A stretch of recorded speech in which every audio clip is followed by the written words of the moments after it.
This is Toronto City Hall. It's your City Hall if you live in the City of Toronto, and you are most welcome here. This is a public place. And I want to welcome you to Civic Lab's TO curriculum session today's focus will be on the city's strategic priorities and the role of local government. We'll start, as is our custom here at City Hall, and frankly in our colleges and universities, we'll start with a land acknowledgement. As this is a meeting that is both in person and virtual, and we are not all gathered in the same place, I recognize that this land acknowledgement may not be for the territory that you are currently on.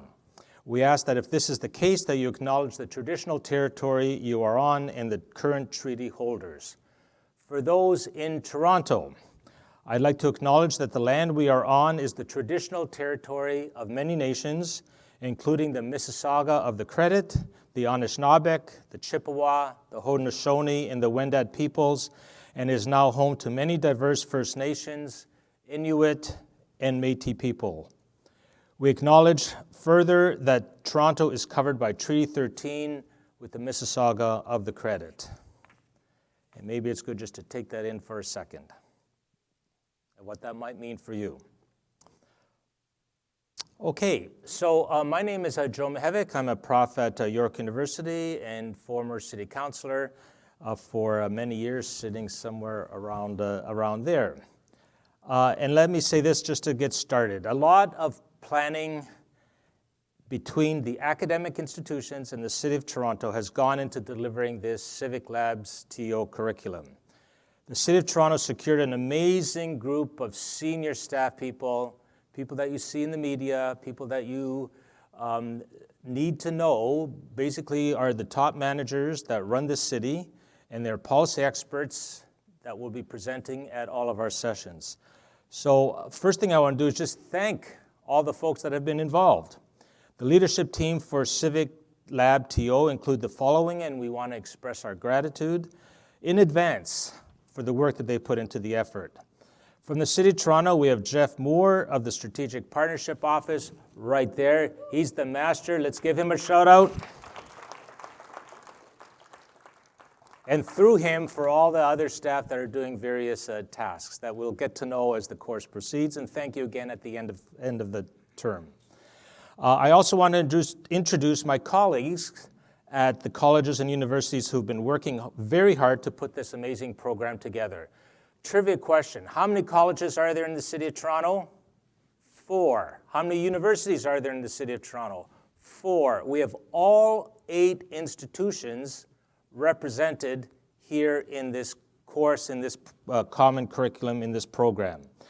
So I want to introduce you to my colleagues who will be facilitating different sessions. I'm doing this one, they will do other ones. We have, and I'll ask them to stand up as I read their name, and then we'll give them a big applause at the end. Dr. Pamela Robinson, professor at the School of Urban and Regional Planning at TMU. I know you're here somewhere. Dr. Aditi Mehta, assistant professor of urban studies, University of Toronto. Dr. Sarah Diamond, president emerita at OCAD. Leslie Walker, professor at George Brown College. Shane Walker, professor at Centennial College. Marcin Kedzior, professor at Humber College. And Gus Lynn Pelusi, professor at Seneca College. Stand up and let's give them a round of applause in advance for the work they've done for this course.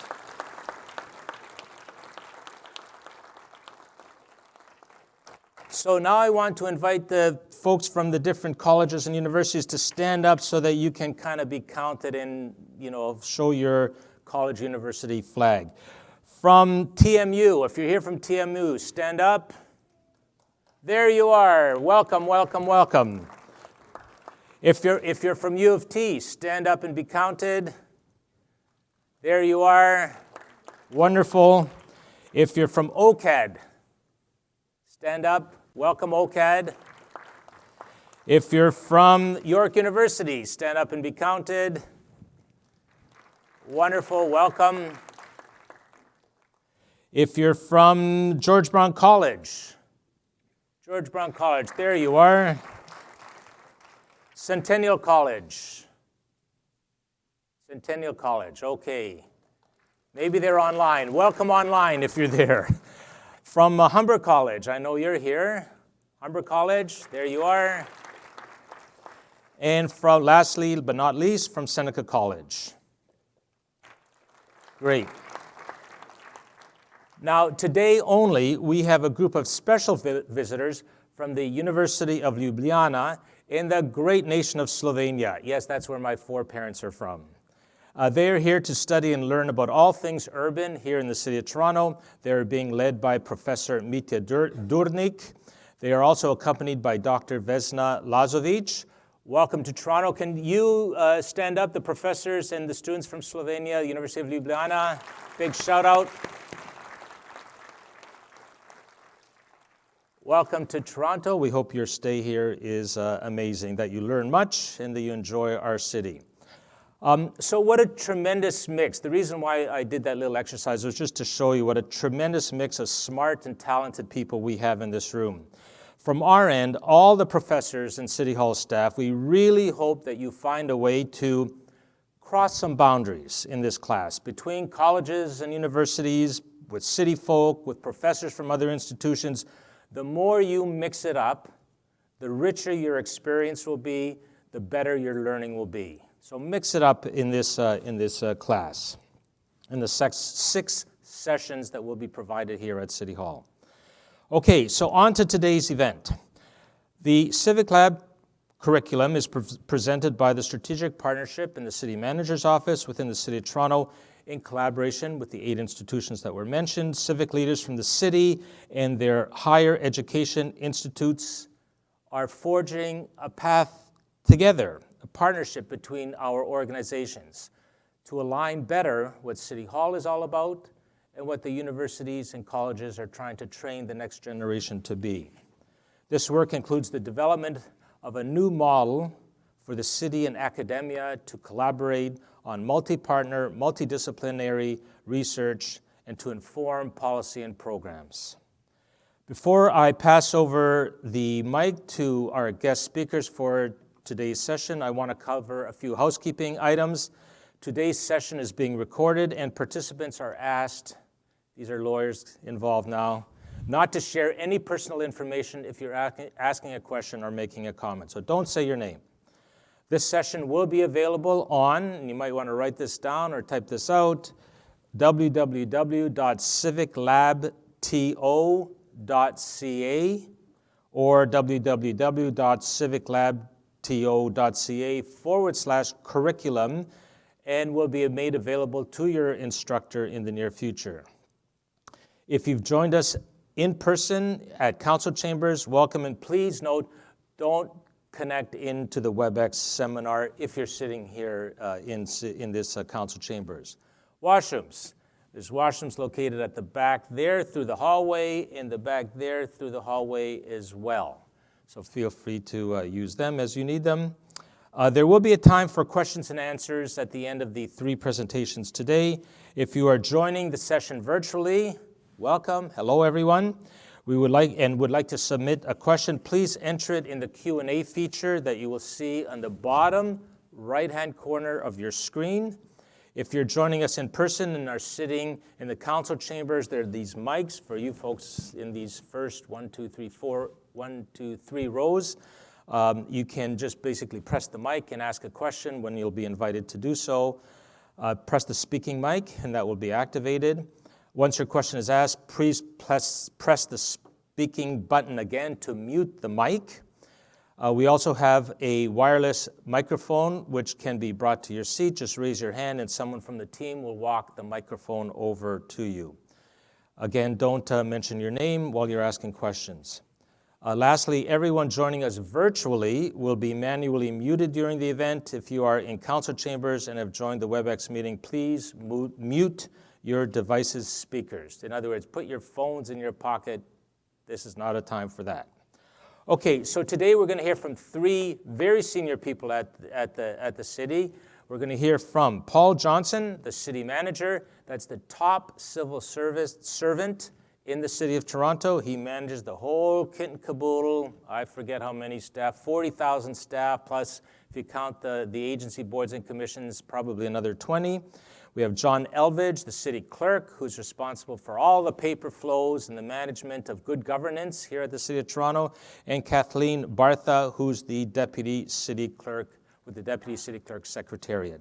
So I'll invite Paul Johnson to take the stage. Over to you, Paul.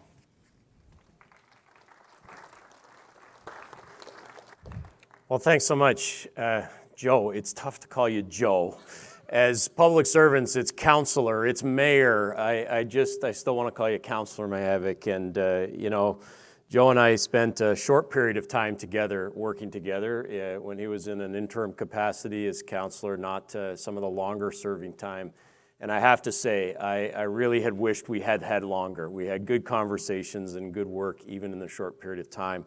I'll also say that standing before you with a bit of applause first is a new thing for me with the institutions in this community. I've been in most of the colleges and universities as a basketball referee. You never clap when I get introduced at your game. So you might want to feed that back to your institutions, but to be honest, I understand the role we play as officials when we're out refereeing basketball games. But good morning and thank you for participating in Civic Lab TO and being part of this endeavor. It's extremely important that we continue to reach out and connect with the key institutions and the people that are part of those institutions here at the City of Toronto. And I can't think of a more important sector of institutions than our post-secondary institutions, and obviously those of you who are there and wanting to think about how you will be connected to your civic life, your municipal life, in whatever capacity that may be. Because I hope you'll take away throughout the time that you're with the Civic Lab approach that this is a great place to be connected with. For some of us, we've chosen this as a career. It is that exciting and interesting and challenging all at the same time that it offers us a great opportunity to live out our work life as part of the municipality.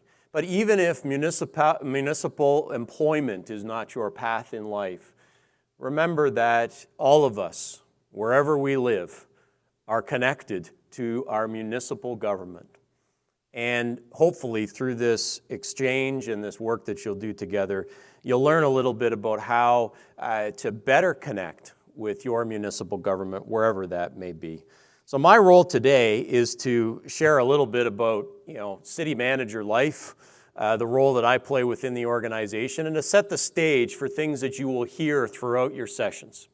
And so it'll be a bit of a survey course, as they like to say, of municipal life. John is going to go into a bit more detail in terms of some of the ways that we govern and manage ourselves, because we are a level of government. We look after the largest city in Canada. We are the third largest city in the US and Canada and the fourth largest city in North America. And so the administrative functions that keep the City of Toronto going are some of the most impressive that you will see in North America because of our size and scope, and they need to be very precise and well laid out so that we can actually do what we need to do here in the City of Toronto. So if we move to the next slide, just in general, and the number is a little higher than 2.9 now, I think we're tipping over the 3 million mark. But we have a public service of about 43,000 employees, full and part-time, working in a variety of capacities. We have a council that we report to in this chamber, and that is 25 councillors and a mayor. And then, of course, what we all are here to do is to serve the people who live, work, play, and learn in the City of Toronto, and in particular, the 3 million people that call this place home. The next slide gives you a sense of the structure of the City of Toronto. Take it in, because there's a quiz happening in 17 minutes on this. No, I'm teasing. This slide is way too small in font, but it gives you a sense that we do have to organize ourselves in some way in order to ensure that the services and the supports and the activities of the city are done in a way that makes sense. The box that I occupy is right there next to City Council. Because city managers are what they term in the municipal act across the province, the chief administrative officers. Some of us are called city managers. It's the way that cities have decided to call those positions. In other communities, they are actually called CAOs, chief administrative officers. And my role is simple, complex, and wonderful all at the same time. I am that conduit between our governing body, City Council, the elected members, both the mayor elected across the entire city and 25 ward councillors elected in their part of the city. I am the conduit between them who set the direction and the policies and the things that they wish to accomplish for this city and the 43,000 people that get up every day to make it so. I am the leader of the people that, quite frankly, are the really important folks in this organizational structure, and that is every single person who has a role to play here in the community. And what I often say about this chart, because people say, the top public servant, then you show the organizational chart, and of course it's always hierarchical, and so I'm up there at the top of the screen. And I say, remember, all of this that's on the screen is simply to organize us so there is some way that you know who to speak to when you have issues and who is going to provide that direction in your day-to-day work, and most importantly, who will approve your vacations when you go to take them. Do not mistake this chart for who's more important. I am, most days and in most people's lives, the least important employee at the City of Toronto. For that young person who today will learn how to swim in one of our public pools, the instructor or the lifeguard that is giving them instruction is the most important person who works at the City of Toronto. For the deputant that wishes to stand before a committee, or at times things that may happen in this chamber, and share their thoughts about the directions and the policies of the City of Toronto, the clerk and the clerk's division is the most important, because without them, they will not have the ability to find their way to have their voice in democracy. Or every 4 years, or as we learned, sometimes not every 4 years, when we run an election, the people that ensure that you can vote are the most important people at the City of Toronto. And it goes on and on and on. You get the point. But what is instructional about how we organize ourselves is that we are a large and complex organization. We deliver life-saving and life-providing services, such as clean drinking water and, of course, your access to emergency services should you, God forbid, ever need them. We provide a variety of quality of life services, everything from childcare and income support programs to making sure that your parks and recreation facilities are where they need to be. We provide convenience services such as waste collection and cleaning of our streets and our sidewalks and public areas. And it goes on and on and on. Some of the things we provide are the difference between people having a life in this city and not. And some of the things we provide are the things that make Toronto a world-class place to visit, to live, to work, to study, to do whatever it takes to bring you to this community. So that is why we structure ourselves, because if we don't have a structure, then we won't be able to do that well. And if we go to the next slide, the piece that's not on the chart, and John's going to talk a little bit more about this, are what we call our agencies, boards, and some of them are called commissions. We call them corporations as well. But they are the entities that deliver some services in partnership with the City of Toronto and all of the employees. They are part of what we call Team Toronto, but they deliver some specific things in an organizational and corporate way that makes sense. Things like transit, things like our housing work, and John will talk a little bit about how that fits in. So we're all one big team, and we're all here working for you and working for others who live, work, play, and learn in this community. For me, my team, if we go to the next slide, is the senior leadership team. And it is primarily composed of folks who are called deputy city managers, and a very important function in a city of this size, our chief financial officer and treasurer. Deputy city managers are, in many ways, as the name suggests, they assist me in delivering the administration of this organization at the most senior level. They act on my behalf often in our discussions and our work with other orders of government or other key meetings and connections that we need to make. It would be impossible for one individual in the city manager to do all of that work on their own. We need that senior team. They also have responsibility for clusters of work. We have a community and social services, for instance, deputy city manager. And as the name denotes, it's things like our recreation programs, our work in social services, our fire and paramedic services. And so that individual has a cluster of folks that connect because of the nature of their work and strive to move that forward. But they are not entities in and of themselves. They are meant to work horizontally. And one of the things that I want to leave with you is that the only way for an organization like the City of Toronto to be effective in what we do is to work collaboratively with each other. We cannot stay in silos. We cannot suggest to each other that my work is simply my work and no one else is impacted by what I do. There are no single contributors at the City of Toronto. We're all connected and reliant on others in this organization. And so deputy city managers have as their task as well to be that horizontal connector. Because the issues that we are confronted with and that you will talk about and think about and you are in your course of your studies and your work and your life in this community or wherever you call home, they require people to work together. Just think about something as complex as trying to deal with homelessness.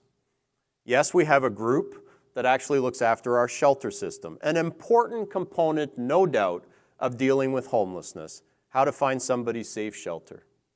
But when it comes to the health needs of individuals who live on the street, when it comes to what we all aspire to do, which is to help people get back on their feet so they can move into permanent housing, it requires income security, it requires housing, it may require transportation, it could require links to community services.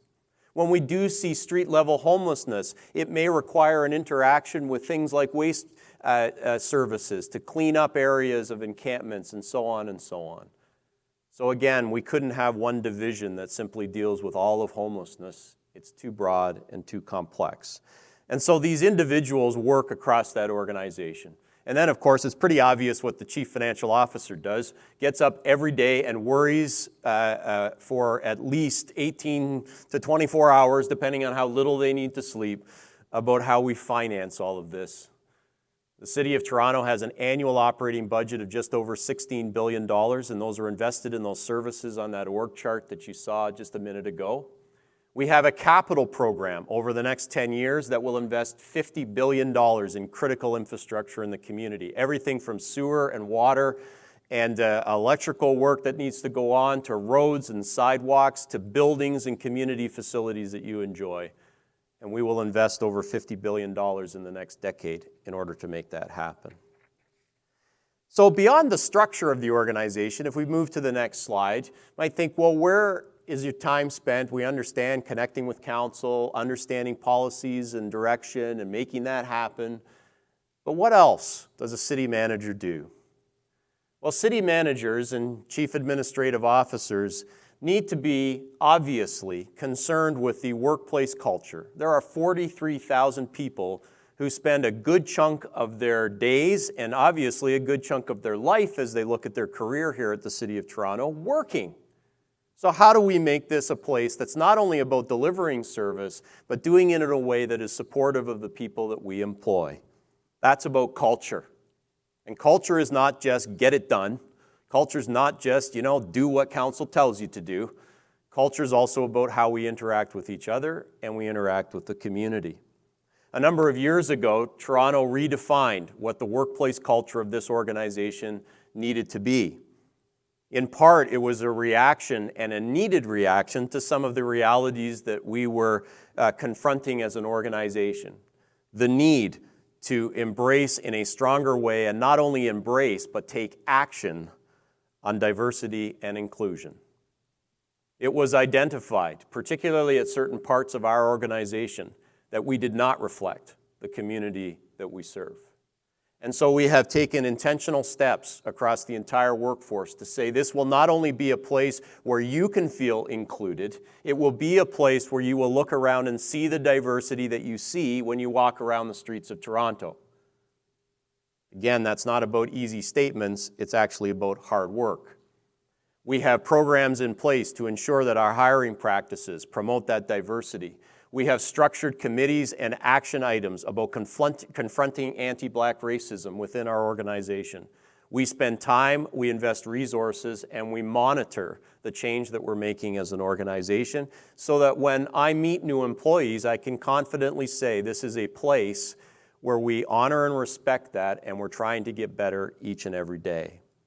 You can see the other 3 of our 4 cultural pillars, and hopefully you can reflect on those and say, is that the type of organization that I'd like to be a part of?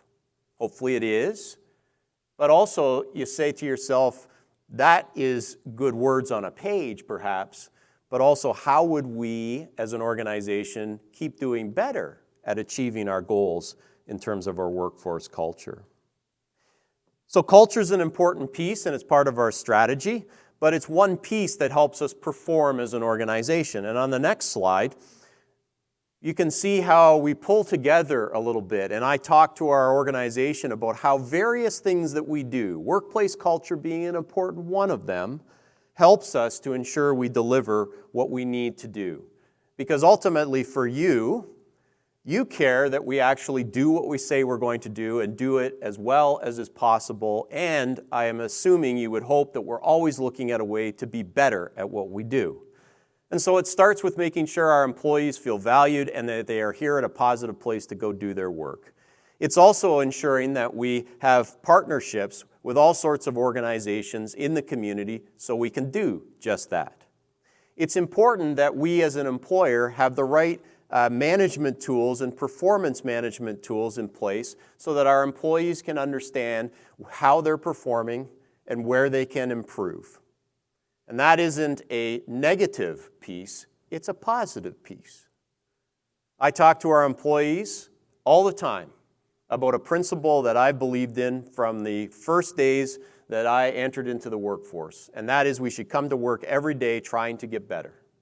That doesn't mean that we failed yesterday. It means there's always a chance for us to do better. The final piece of our action around how to perform is being very clear about the priorities that we're trying to deliver. And so the next slide shows you, in a nutshell, where some of the key city priorities lie. These have been relatively unchanged for the last few years. And at times we have to refocus in different ways. Of course, we're just coming out of a period of time where we had to take our focus perhaps off some of these issues and focus on keeping people safe, saving lives during a global pandemic. But if you step back and say, how is this city going to be a great city moving forward? It is about things like affordability, and it starts with housing. It is about how we move people around this community. It is how we invest in the very things that help keep people healthy and safe in their own communities. And we all need to be aware, because we see the impacts of climate change, we need to be prepared from a resiliency perspective as a city. It's everything from flood protection along our waterfront to ensuring our critical infrastructure can withstand the changing environmental conditions that we are in. And on the left-hand side, you see very much the role of the administration in making sure that we are sustainable as we do this. We cannot say 1 year we're going to deliver this, only to find out the next year we can't do it. That's unhelpful for you. So we try and make sure that happens, and we try and run this city in the best way possible. I'll conclude by saying it's not always easy. This is a complex place dealing with complex issues in our community. You only need to read the newspaper to understand that there are many different opinions on how best to deal with the challenges that confront us in this city. Our goal and our aspiration is to continue to engage and listen. And people say often, government doesn't listen. The old phrase, you can't fight City Hall. Well, I hope you're not trying to fight City Hall, because we really do want to hear where there are opportunities for better way to deliver services, better way to address some of the issues, and what the priorities of our community are.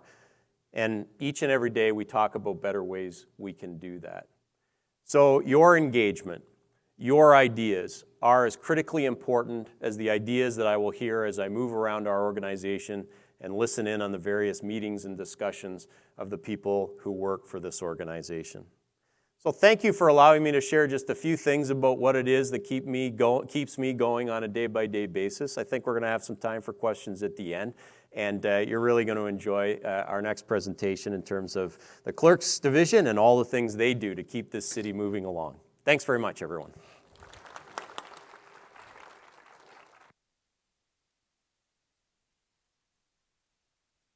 And we'll transition now over to John Elvidge, who is the city clerk here in the city of Toronto. Over to you, John. Great. Thank you. Thanks, Paul. That was a great presentation and overview of the city. I want to first start by wishing you a happy International Day of Democracy. Today, September 15th, is the United Nations International Day of Democracy, and so what better place to be than here in this chamber to celebrate this day. And I want to welcome you to the chamber as well. What happens in this chamber matters.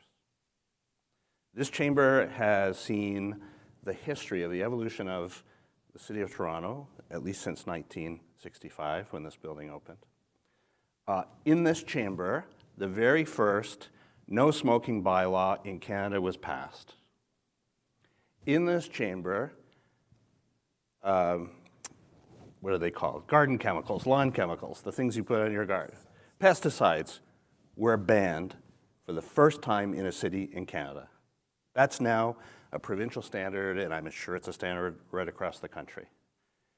It's the first place where a green roof bylaw was passed, and so on. One of the great things about the Toronto Public Service, when Paul was talking, it struck me as it is a fantastic laboratory for people and professions who want to make a difference. One of the virtues of being the largest municipal government in Canada is we have the time and resources to innovate and to bring to this chamber and to this council things which shape our city. So that's my little ad for why you should possibly consider some time in the public service. We've got, my colleague Kathleen Bartha and I are going to share, tag team this presentation this morning. What we want to do is give you a little bit of the fundamentals, the building blocks, so that you understand how the city is governed, and so that as you undertake projects, which I understand are in the cards, hopefully what I'm going to tell you today is going to help you make sense of the city and its decision-making processes so that you can find the information you're looking for. So that's my objective today, is to ground you in that. Okay, so I've got three things to come up on the slides. Three things I'm going to talk about while we wait for that. Number one, the role of the city clerk. I'll just talk about that briefly. We're going to talk, secondly, about governance fundamentals. And then lastly, I'm going to touch on strong mayor powers, because they've been in the news a lot. Okay, next slide. So, the role of the city clerk's office. We'll go on to the next one. So the city clerk is one of the original jobs or positions in the city of Toronto. It's been around since 1834 when the city was incorporated. And of course, the role of clerk, it was a tradition in the colonial structures and governance structures that existed before the city was incorporated in 1834. And as a result, it's a kind of a job that's collected, kind of like a glacier collects things along the way. The city clerk has collected all kinds of duties and responsibilities in the last 200 years. Everything from managing the meetings that go on in this chamber to obscure things like being responsible for abandoned cemeteries, for example, which just have kind of a strange line of work. The clerk is appointed by city council. It's a statutory position, meaning that council is required to appoint a clerk. Every council in Ontario is required to appoint a clerk. And the clerk's office carries out its responsibilities in a neutral and nonpartisan fashion. So our job is to serve council as a whole, council as a body, Even the mayor is obviously a very influential member of that council. We'll talk about that in a second, but we're not agents of the mayor per se. We're agents of council as a body corporate. And that's an important value for us in the way we carry out our work. Sometimes things go on in this chamber. Let's say there's two sides to an issue. Should we build a subway or an LRT to Scarborough? There's a good example. And there can be a very hot debate in here about that. And the people who sit at this table, the clerk's table, our job is to facilitate that debate so that the people in favor of the subway and the people in favor of the LRT both have an equal and fair platform in this chamber to have that debate and for the outcome to be decided by a majority vote, and that's done in an orderly fashion. We might have views about subway versus LRT, or we might have views about some of the things that cross our desks, but professionally, our job is to act in a scrupulously nonpartisan way and not let our views influence the way things unfold. Unlike the city manager, who sometimes has a position. He's here to sell council on a position sometimes. He also has to be neutral in certain respects, but we have to be very scrupulously neutral in the clerk's office. Okay, I just want to show you that photo. That's the second City Hall, Toronto's second City Hall, which is now the Market Gallery above St. Lawrence Market, if you've been there. So you can go and see the vestige of that City Hall. The other thing I want to mention there is there are some duties that the clerk carries out that are independent of the council, and the chief among those is running the election. So the clerk's office runs school board and city elections, and when we do that, we are carrying out duties that are given to the clerk in provincial law, and the council is somewhat limited in their ability to control how an election unfolds, which only makes sense because, of course, they have a vested interest in how an election is run. So in that respect, the clerk is able to carry out provincial rules in an independent fashion. So it's a very interesting and textured role to be city clerk. Okay, so next slide. And I just want to I've already mentioned this a little bit, but just a little bit understand about how we work. Our job in the clerk's office is to make sure that all participants in governance, in local governance and local democracy here can carry out their duties and their rights effectively. So 3 bubbles here. We've got the members of the public. Members of the public have rights. They have rights to see what's going on, to access, right to privacy in some respects, the right to vote, et cetera, et cetera. Our job is to uphold those rights and make sure that the public can participate to the fullest extent.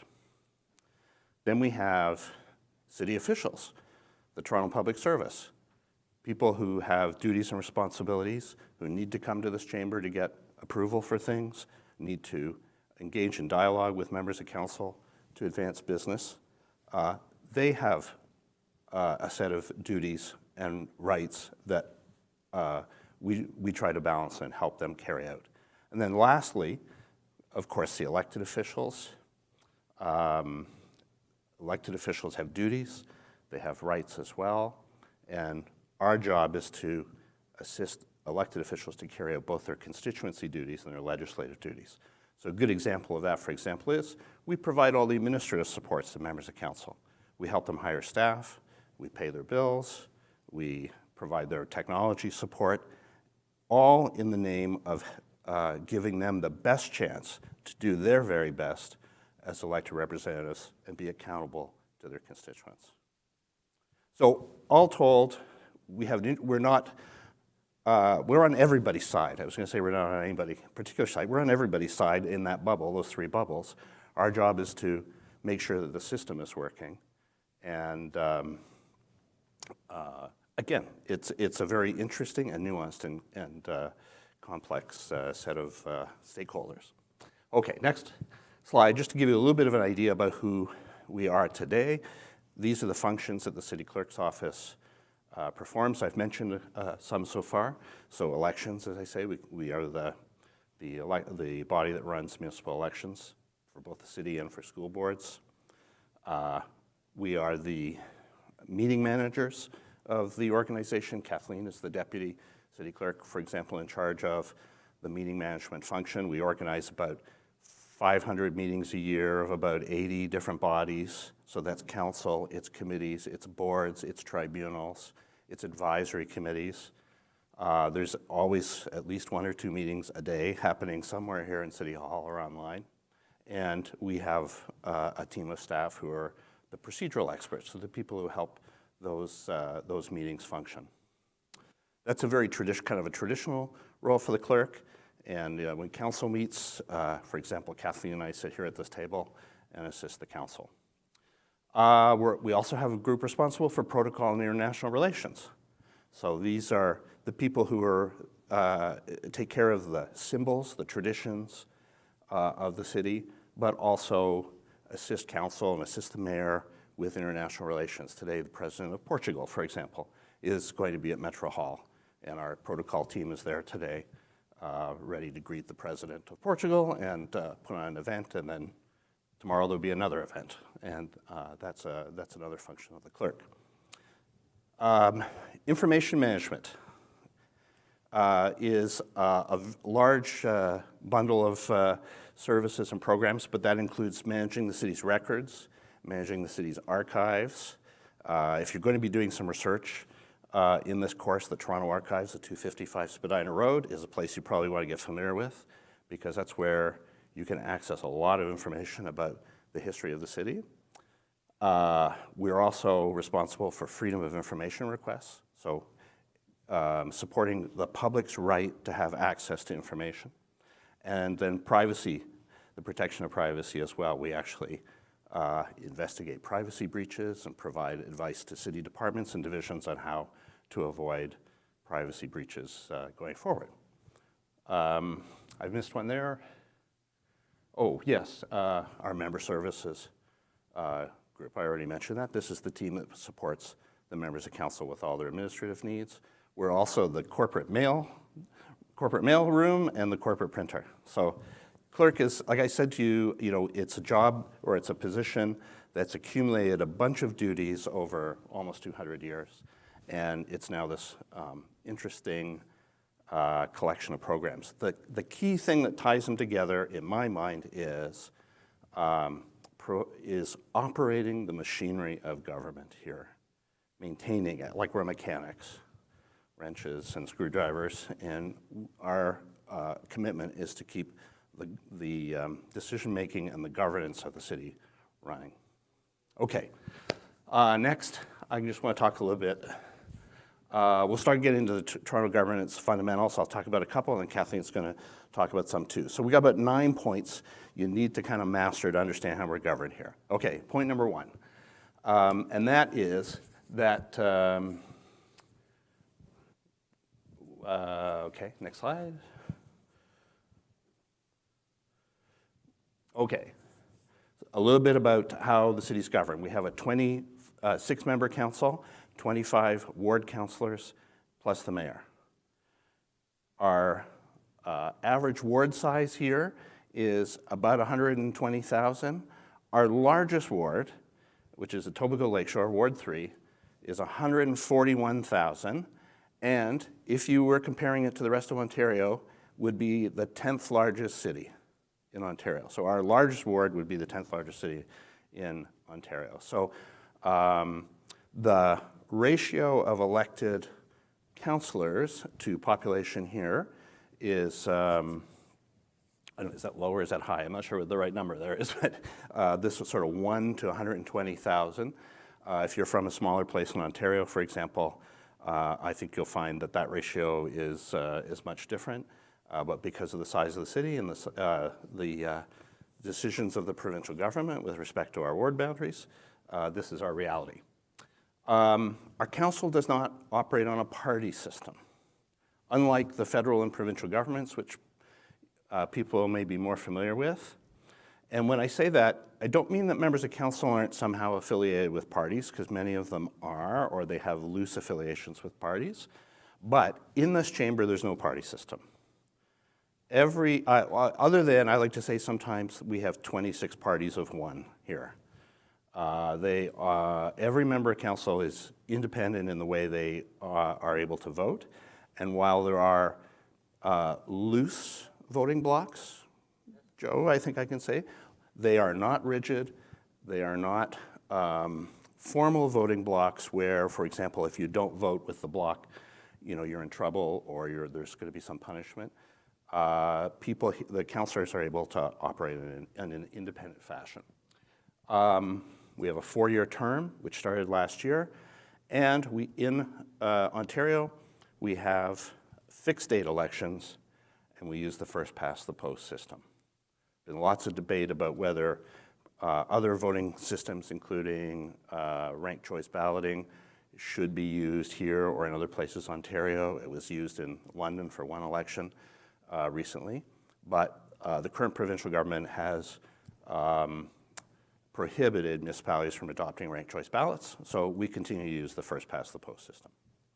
Okay, so that's a little bit about the structure of council. Next. Here's a ward map. You can get a little bit of sense of the size of the wards. Our wards are contiguous with the federal and provincial ridings. This was a choice of the Ontario government. It has formally mandated our wards to be the same as those political boundaries. We are the only municipality in Ontario that cannot determine its own ward boundaries. They are established for us by the Government of Ontario. Every other city in Ontario can choose its own wards. Next. Next thing, of course, you may have heard this term before. The city is a creature of the provincial government, meaning that all of the rules about how municipalities operate are set in provincial statute. Of course, in the Canadian Constitution, if you've done that Political Science 101 course, in the Canadian Constitution, there's a separation of powers between the federal and the provincial governments. And municipalities are in the list of services and programs that are the responsibility or spheres of jurisdiction, the responsibility of the provinces.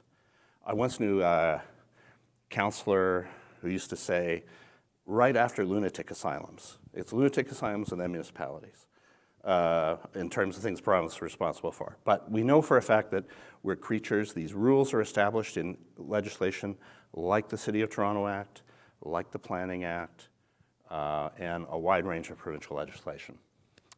The city has some broad powers granted to it. This is relatively new. I say relatively new because in my career it's new, since 2006. Since 2006, the city's had a broad grant of powers in 11 spheres of jurisdiction where the city is free to provide services or regulate behavior, regulate activity in those areas. I only say it's relatively new because from 1834 until 2006, the city had to go into legislation to see whether there was express permission to do something. It was more what we would call a laundry list approach, where before this council can we ban lawn chemicals? At that time, the council had to look to see that somewhere in the legislation it said we could do that. But now, since 2006, when the City of Toronto Act was brought into force, the city has this more flexible opportunity to make laws, regulate behavior, deliver services in areas which are considered to be municipal jurisdiction. As you can see here, the one constraint is we may not pass a bylaw here or make a decision here which conflicts with either federal or provincial government law. So again, creatures of the province, not a separate and independent order of government. Okay, next. Here's a list of some of those key pieces of legislation. So again, if you're working on a project or doing some research about how the city delivers something or policy that the city is working on, these are some of the acts, provincial acts, that will be useful in terms of finding out what the ground rules are. What are the ground rules that the city is forced to follow? Okay, next. Now, key phrase in the City of Toronto Act, which is our principal governing legislation, says the powers of the city must be exercised by council and by bylaw. And that puts council at the center of municipal government here. But as you heard, we have 40,000 something employees. So how do we square that with this key legislative tenet that says we must exercise the powers here in this chamber and by council? And of course, the answer to that is we have a very elaborate and complex scheme of delegation through various instruments where council has delegated either to the city manager or to a committee or to an agency. Paul talked about some of the agencies we have delegated the powers that it has to carry out certain things. And again, I mention this because if you're trying to analyze policy and analyze this government's actions, you need to follow that power from council. Council has the power to do things, but how does that actually day to day come down the front line? And that's what I always say to staff as well here. Staff, public officials here need to understand the authority that they have in carrying out their day-to-day job. How does that, what's that golden thread that goes back to council exercising the power? So to understand how we're governed, you need to understand those trails. I mentioned the clerk has some statutory duties. There are a couple of other officials which are the exception to this. Fire chief, chief building official, a bunch of other city officials have some responsibility to carry out provincial legislation, regardless of council. Okay, next. Okay, so I say a lot of these things are delegated. So again, if you're doing some research and you want to figure out how that power has gone from council down to staff or down to a body like a committee or an agency, these are some of the documents that you need to find and understand to trace that transfer of power. So things like our municipal code. Our municipal code is a compendium of all the bylaws that the city has passed. So for example, the noise control bylaw is council's exercise of the power to regulate noise in the city, and that's set out in a bylaw, and then the role of officials to carry out that policy are set out in that bylaw. So that's that golden thread. Anyway, different types of documents, and answer questions if you have about them, but I'll go on to the next slide now. I put this slide in here. It's not from 1976. I said earlier that council has to do everything. Council has to exercise all the powers. And of course, maybe if you're from a small place in Ontario, a township, council really does do everything in some of those places because they don't have 40,000 staff. They may only have a handful of staff. And in some of those rural municipalities, council is hiring everybody. Council is approving every check, or at least approving the disbursements that are made by the municipality. And so I put this here because as late as 1976, in North York at least, the council of the day was approving every check in a bylaw. So I put that in there as a little piece of interest. And of course, in reality, that doesn't happen now. The council does not approve checks. They don't approve anything at that level of detail. That's all done through this system of delegation, down to the city manager, down to the chief financial officer, down to individual department heads. And that's how that power flows. Anyway, okay, next. Some of our decision-making here is delegated to what we call community councils. Council is divided into 4 community councils that are kind of reflect the boundaries of the municipalities that existed here in Toronto before amalgamation in 1998. And these are committees of council where council has delegated the power to make final decisions. So, the test for those decisions generally is if they're really of a local nature. So I'll tell you, I live in South Etobicoke, and there might be a decision about whether there's going to be a stop sign on my street. Do we really need the councillors in Malvern, up in northeast Scarborough? Does it matter that they're voting on whether there should be a stop sign on my street? We say, no, that's really a local matter. It's not a citywide matter. It's not worth the time of this council here to make decisions about stop signs in local neighborhoods. And so those decisions have been pushed down to the local community councils. So, and that they have the power to actually pass bylaws and make the final decisions. Okay, next. And here I'm going to turn it over to Kathleen to walk you through some of the other key features of our system. Thanks, John, and good morning, everyone. I'm not going to walk around. I'm going to come to the podium. But my name is Kathleen Barthlin. As John mentioned, I'm the Acting Deputy City Clerk for Secretariat, and I have the great honor of providing leadership to a group of people who are experts in their field and deliver a lot of the services that the next few slides are going to speak to. And just to sort of pick up on things that John and Paul had said, as far as what the city can do and open up doors and engage you. I started my career as a volunteer in our recreation department. As a eager-eyed 13-year-old, went to volunteer in a summer program. And it was actually through that work that I recognized at that young age all of the things that the city does.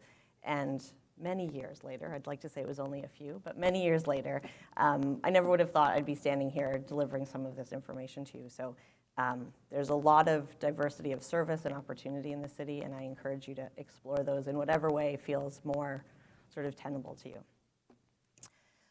The joy of working here is that it often feels like we're working in a fishbowl because there's lots of people looking at us and wondering what we're doing.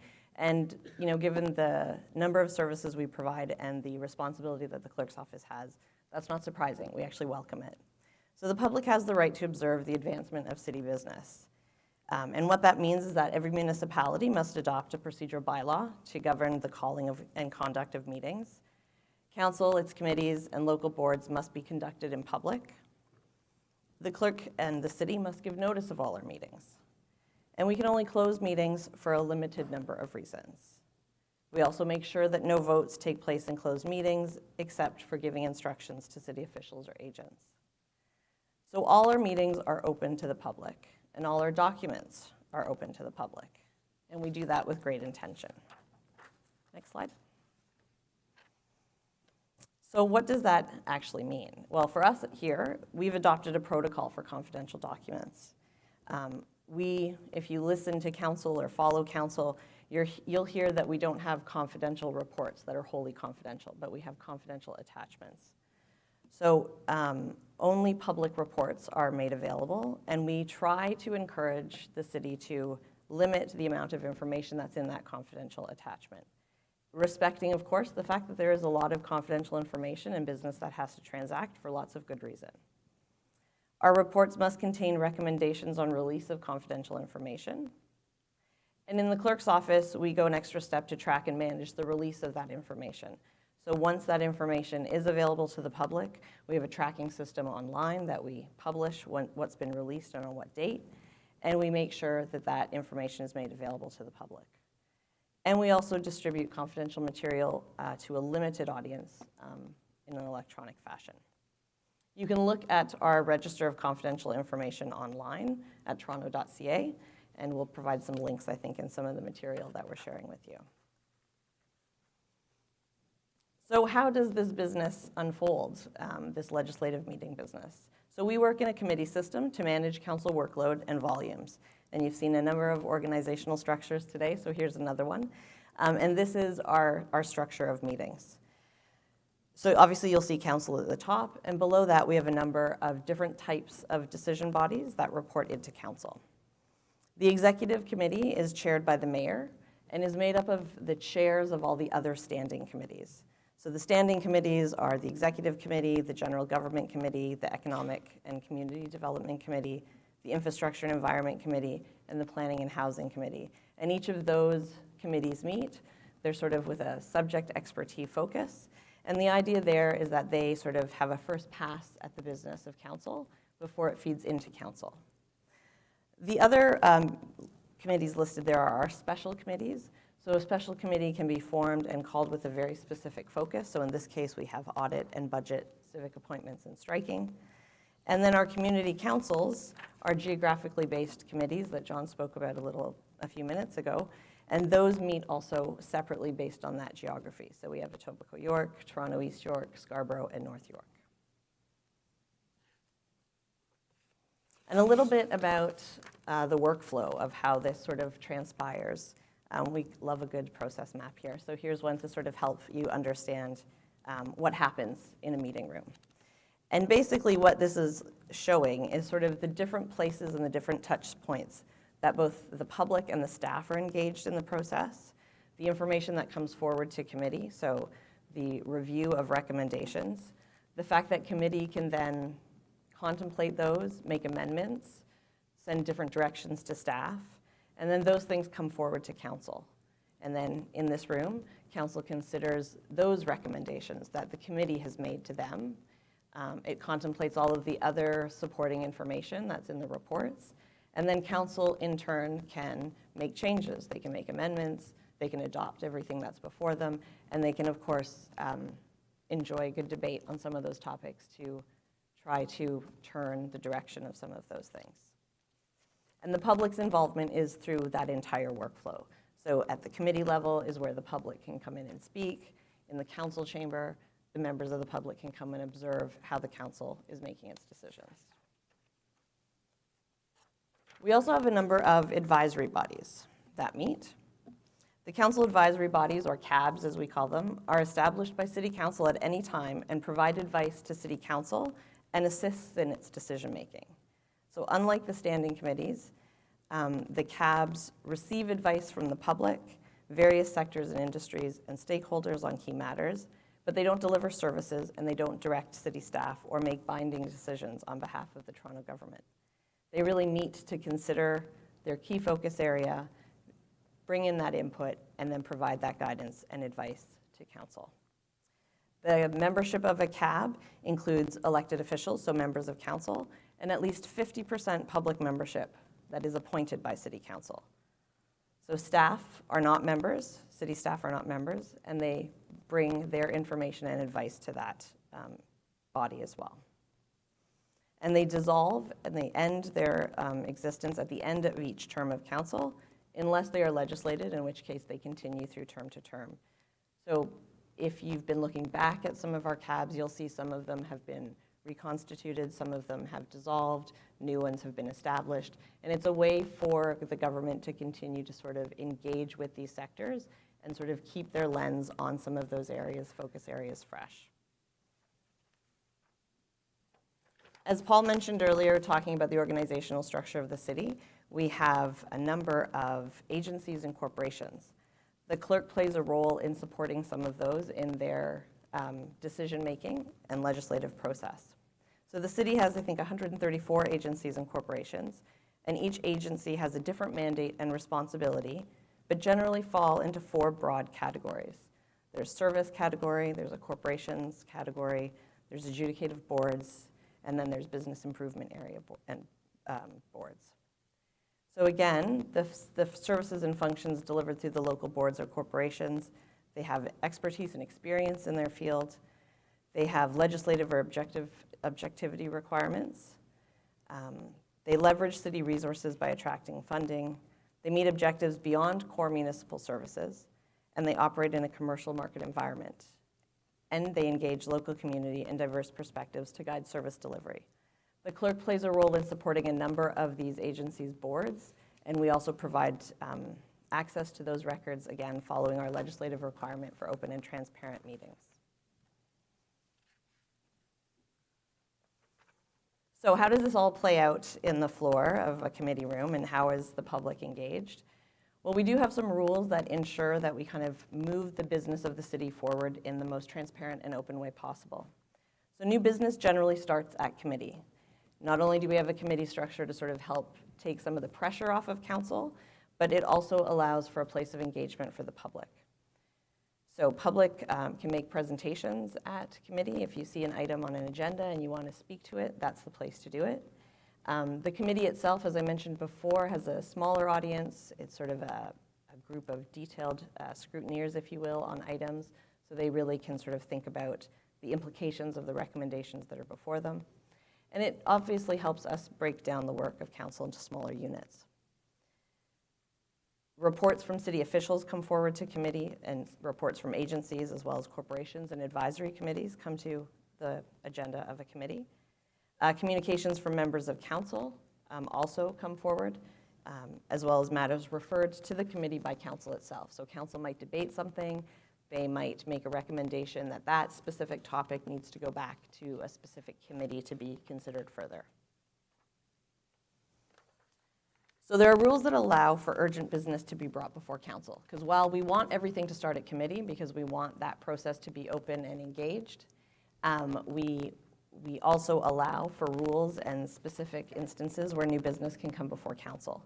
And that falls into two categories. We've got member motions, which are a notice of motion or a motion without notice, where members of council bring that to the floor and they have to vote on whether or not it makes it onto the agenda.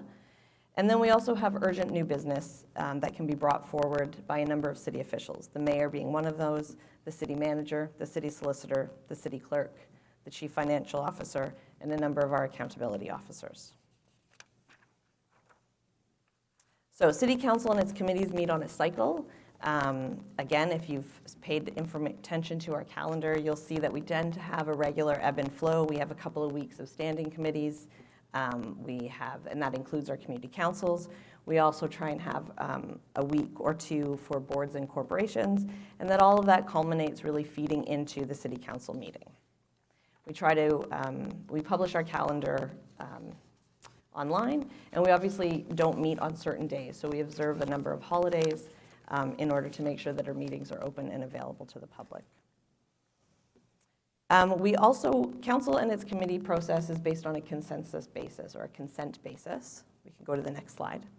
So if you've looked at the length of a council agenda in particular, you might, at some of our high water marks, see 300 items on that agenda. But if you watch back the video or if you happen to participate in the meeting by observing it, you'll see that that actually does not take as long as you might think it does, given the volume, because council will actually consider those things and vote on it on consent. So we have a number of, and this is also supported by our committee structure. So the fact that we've had a lot of consideration of items prior to them coming to the floor of council. You'll see a breakdown here about the number of items that are adopted on consent. So those are something that are just voted on. Things that are released, so members might hold an item because they have some questions or they need to confirm a couple of things. Those items are released on without debate. And then you'll see here we have about 11% of our items that are actually debated. So that's where we get into people standing and asking questions of staff and debating the merits of a position. And that's really a small percentage of the items that come before council.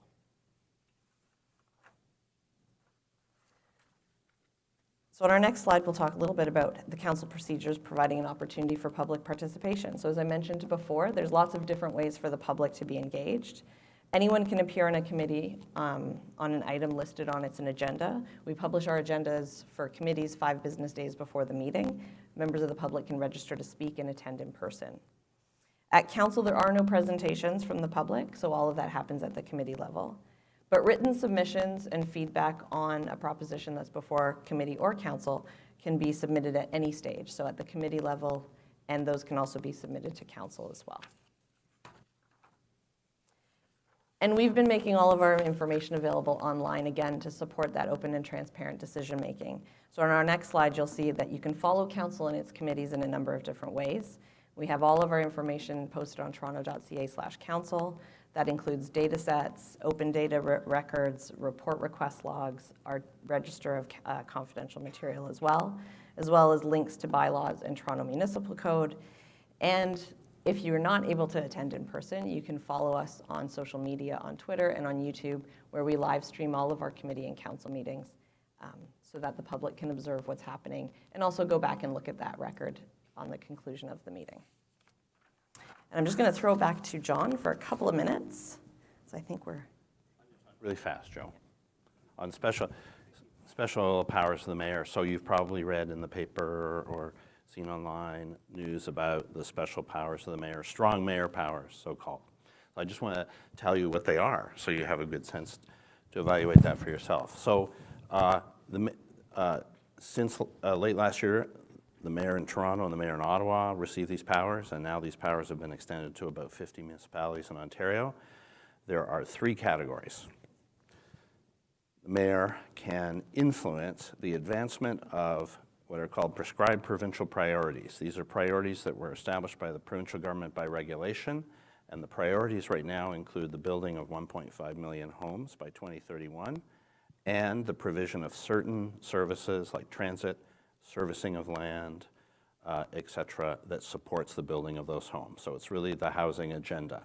The mayor has the power to do two things. They can either bring something to this council with just put it in front of council and force council to consider something that advances one of those priorities if they think they need that hammer. And the second is they can veto any decision of council that they believe interferes with the advancement of those provincial priorities. And then I won't go into it in detail, but there's a convoluted, council can then overturn the veto, so there is a check and balance on that power, but it is a very strong power for the mayor to veto something. The mayor can't veto anything else. That's not part of the mayor's general powers. Second bucket of special powers is around political and administrative organizational structure. So the mayor in law is allowed to appoint the city manager and dismiss the city manager as well.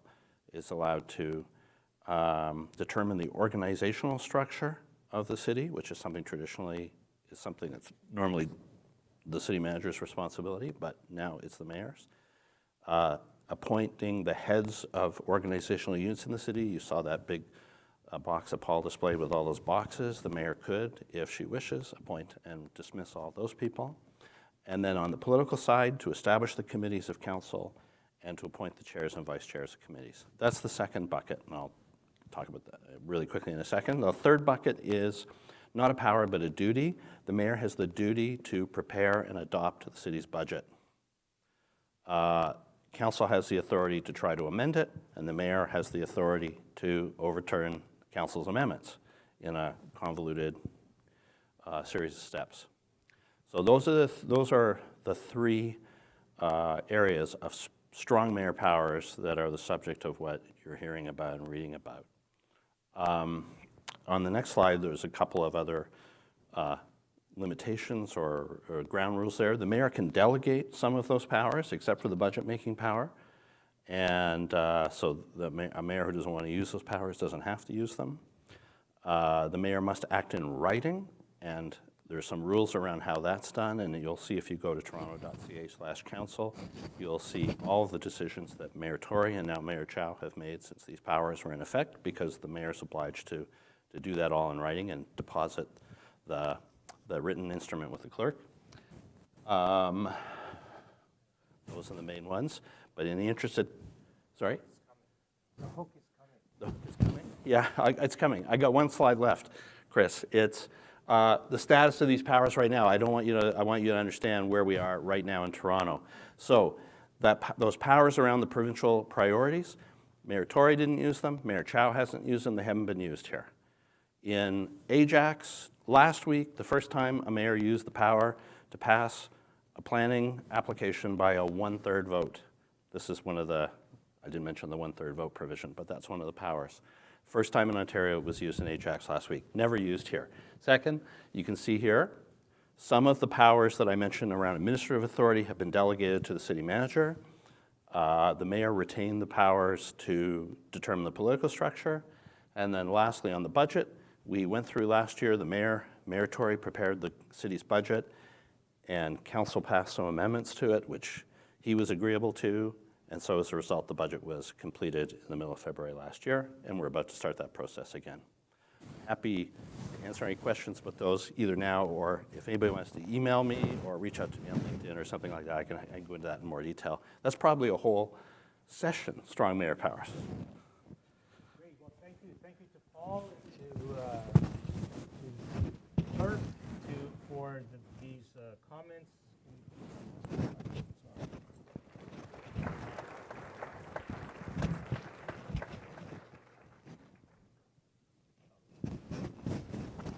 Okay, so now we're going to open it up for questions. If you're online, you can again drop a question into the box that's on your bottom right of your screen. If you are here in person, there may be something that really is burning you that you want to ask these heavy dudes that are from senior administration. There might be a comment that you have. Now's the time to ask it. If you're in these front 3 rows, you can just press the mic or just signal to me.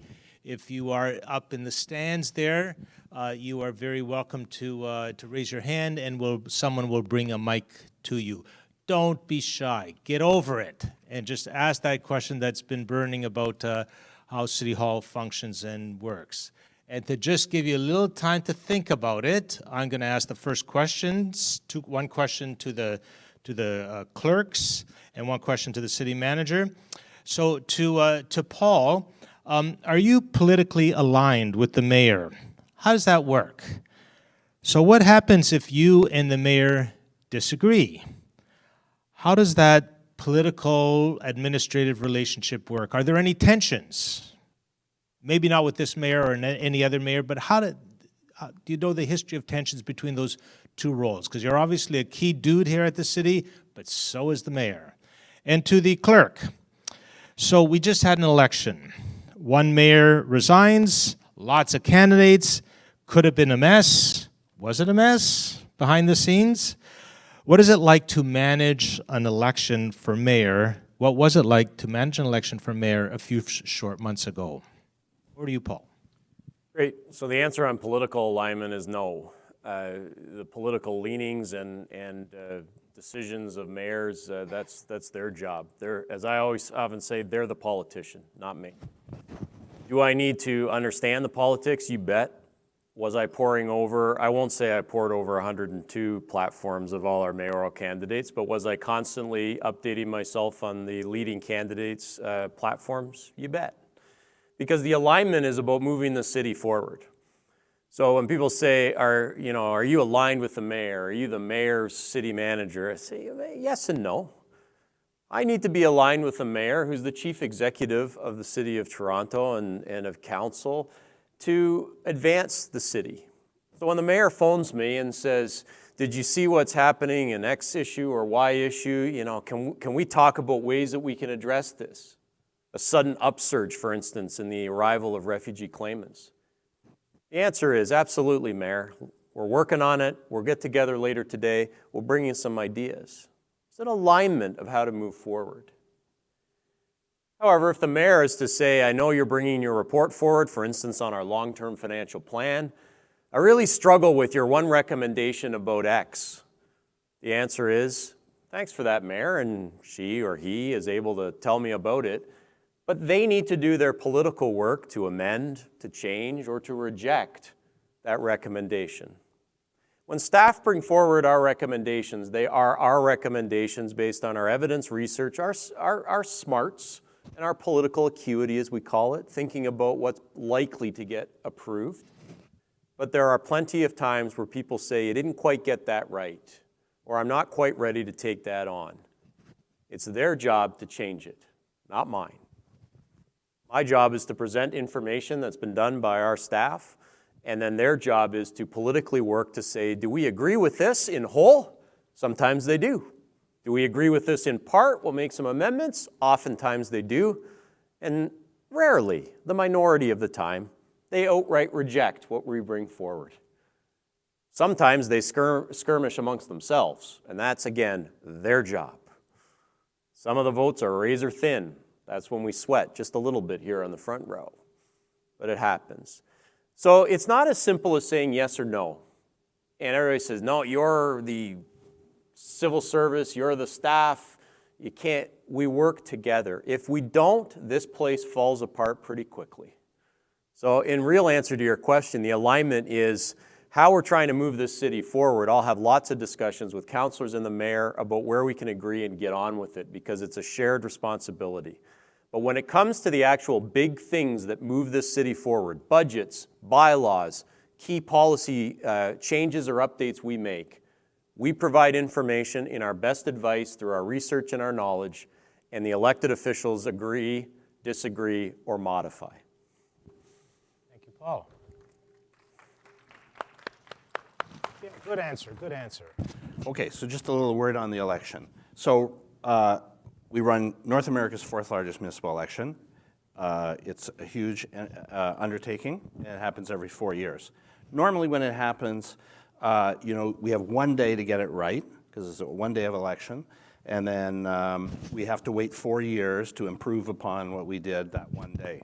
And of course, you get 4 years later, everything has changed. Technology has changed, the election laws have changed, social mores have changed. Everything has changed. So we're always running a one-day event every 4 years and kind of starting fresh.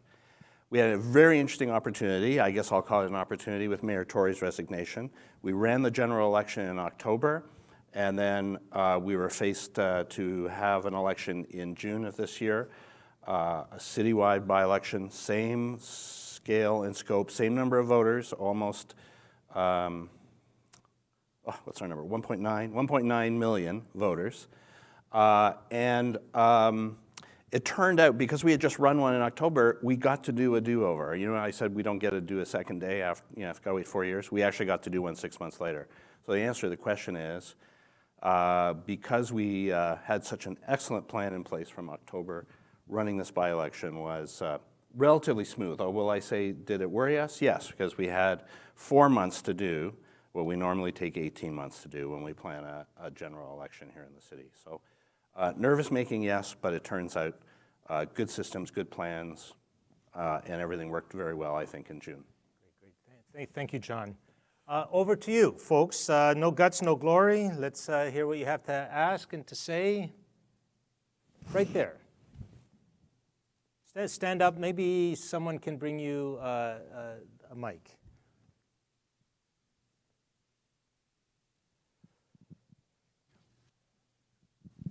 Hello, good morning. So my question is for the city clerk. You had mentioned earlier that you were appointed by city council and you have to remain neutral and nonpartisan.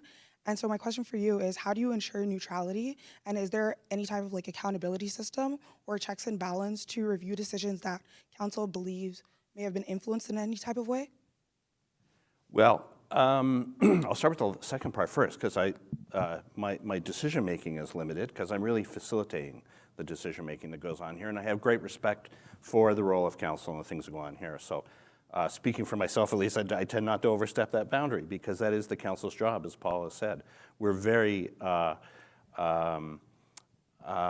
people who work in our office and the people who work in this room are just very skilled at keeping their own views in check, and at keeping centered on the fact that the people here got elected. They're the ones who went and knocked on doors. I would never do that. I can say that right here. That's not in my future. And so I have great respect for that. And I don't know how to explain it other than that, to say that it's something we just, we build into our staff and into the values of our organization. Thank you very much. Are there questions? Leslie is the roving reporter there, right here in the front.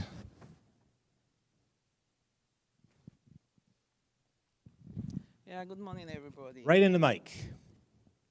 Good morning, everyone. My question is to Paul. You stated that your role is simple, complex, excited, and challenging. You want to explain that more? Think about the realities of the City of Toronto and all that we have to deliver and all that we have to deal with. Municipal levels of government are where everything seems to land, even the things that we're not really all that accountable for. So if I was to ask you of the municipal, provincial, or federal level of government, which you thought was more responsible for immigration, would you say cities? Probably not. This year, to shelter refugee claimants alone, we'll have to find somewhere in a budget that never had it, $200 million. So it's a challenge. The challenge is we will never turn away from trying to help people as best we can. But we have to do it within the context of finances and staffing levels and everything else, even when it may not be ours to deliver. It is the best job in the world, because if you move around this community and see how people are engaging in the variety of activities that they do, a lot of that is facilitated by what municipalities do. The fact that you can confidently turn on your tap, drink the water, brush your teeth with that water, the fact that you can confidently understand that the waste that we produce is going in the right direction as well and the pipes aren't mixing is a good thing. That if you have a challenge, you can phone 911 and there are people that will respond to those challenges, be they personal safety or personal health information. During our pandemic, that we were able to find ways to work with community to have ambassadors that went into specific parts of our city that had lower vaccination uptick than we needed in order to protect the population as a whole and work with that community. We recognized that our posters, that our ways of doing it were not going to be effective, and so we found creative ways to do it. So that's why it's really exciting. The simple part, I say, is, it's pretty simple on a piece of paper. My job is to translate the policies in the direction of council and make it so with 43,000 folks. Pretty straightforward, right? Go do this, go do this. But it's then when it isn't quite that simple. We have an overabundance of people that love dog parks. But the challenge right now is that that's having an impact on other people's enjoyment of it. So the answer of, well, just go out and have dog parks isn't always as simple as it seems. So that's why I share it in that way. Every day when I get up, I am bounding out of bed. I am excited to it. Every day I go home at night with a whole bunch of things. I'm like, holy heck, are we going to fix this? Right now I'm trying to figure out how, with the help of all of our team, we will close a budget gap that is triple the size of the gap we're heading into than we've ever had, $1.5 billion. But I know we will, and that's the exciting part of the job. So that just gives you a few small examples of why my day is terrifying, enjoyable, pretty straightforward, and horribly complex all at the same time. It's a great job. Apply for it when it next comes up, please. And hopefully the mayor doesn't walk in and use her strong mayor powers and dismiss me. So anyways, there we go. Great. Thank you, Paul. We don't have time for any more questions, but who still has a question, a burning question? Let's have one more. There's one, there's two. Okay, you know what? Just hang back and come up and ask the question to the clerk or the city manager. Get to know them, and then ask your question on a one-to-one basis. This is gonna. We have a very tight time. We always promise that we will end at 11 o'clock. We're very strict around that. And so now we're going to move into the thank you for today. We have a tremendous student from York University who's going to give a student thank you. Over to my student from York University. Feel free to stand up. Hello, everyone. I'm a student at York, and on behalf of myself and my fellow classmates, I would like to personally say thank you for having us. Thank you to everyone who organized this, and thank you to the speakers, Paul, John, and Kathleen.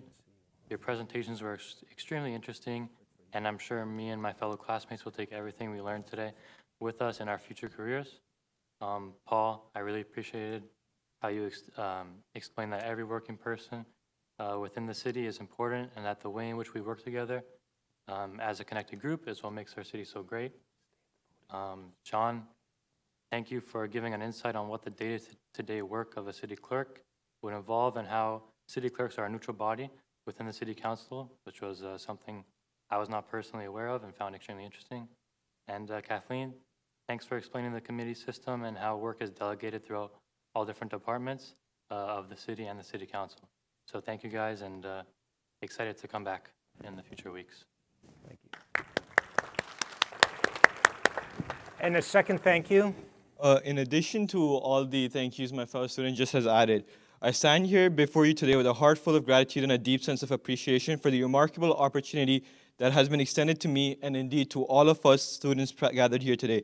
It is an honor to express my heartfelt appreciation to the City of Toronto, York University, and all post-secondary institutions that have all come together for this collaborative effort in offering a truly unique and transformative opportunity to all of us. As we reflect on this unique course and the experiences it has afforded us, let us not forget that the knowledge is a gift that keeps on giving. The skills, insights, and perspectives we have gained here undoubtedly contribute to our personal and professional growth and in turn benefit the city we call home. I would like to also thank Professor Joe Mihalik for being an amazing professor. Your passion for teaching, the dedication to your students, and the way you inspire us is truly remarkable. Thank you for truly making a difference. And to all the professors out there, thank you for truly being there for your students and being amazing professors. Thank you so much. Okay, so thank you to everyone, and we look forward to seeing you in upcoming sessions. So just our next session is actually next week, so it's not going back and forth, but for the first in September, long story. The next session is at City Hall for all 8 institutions, but it's not in here. It's going to be in Committee Room 1. So you still go through City Hall, same as today, but you'll go up the windy stairs, 1 floor, 2nd floor, and you'll find Committee Room 1. So that's where we're meeting next week, and the theme will be a well-run city and international and intergovernmental affairs. Lastly, if you are a student from University of Toronto, TMU, OCAD, or York University, we know, because we've been conspiring, that you have a joint project to do with a student from another one of the other institutions. So you're looking for someone with whom you're going to write a very short reflection paper, short little essay, and you want to know who that partner is. So we want OCAD talking to TMU, or we want U of T talking to York University, and making sure that you got your partnerships together. We're going to meet, so if you're from any of those 4 institutions, we're meeting at the back here. It's called the Members Lounge, great place. And we're going to start to pair you up. This will not be the only opportunity. There'll be other opportunities as well, but we will explain that upstairs. So thank you very much, everyone, for today. Hope you have a good weekend. Cheers.